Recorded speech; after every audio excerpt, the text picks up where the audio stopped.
Just a quick note, guys. This is very interesting.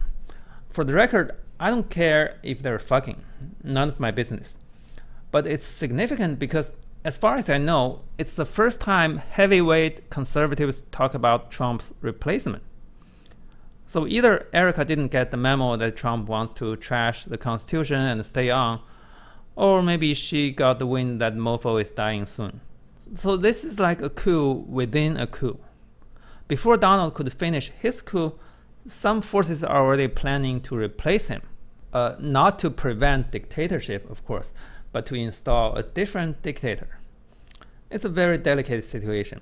So JD, Erika, and their gang of influencers and tech bros will have to smoothly stop Trump's third-term attempt without discrediting his ideology and cult personality.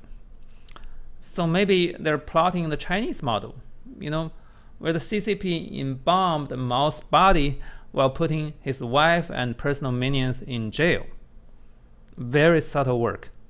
I can't say for sure, but I kind of think Eric Kirk is underestimating Trump's viciousness.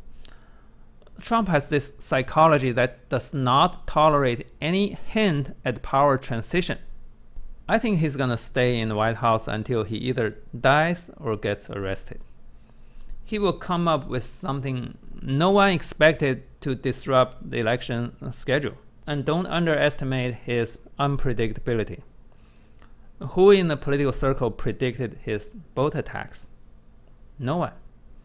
Who predicted his threat to Canada and Denmark? No one. He will come up with something even more sinister and ridiculous before 2028, mark my word. He wouldn't even mind physically hurting JD Vance if that's what it takes to shut up the chattering about succession. When it's close to the primary season, he's gonna send the mobs to every congressional Republican who even mentions the term limit. He might even break up with the tech bros if they dare to support Vance for 2028.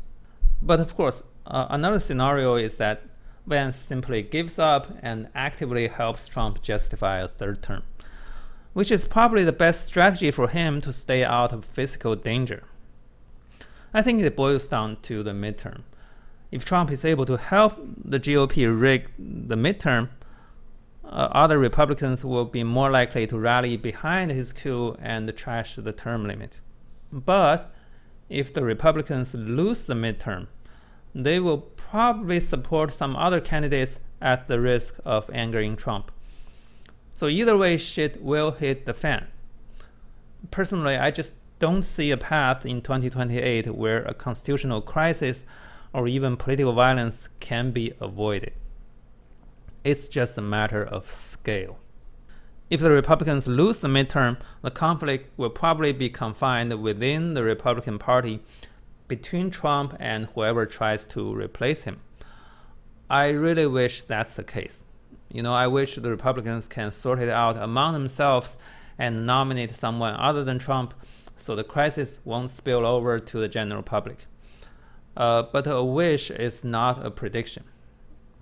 In any case, the next few years will be very depressing, but also very interesting to watch.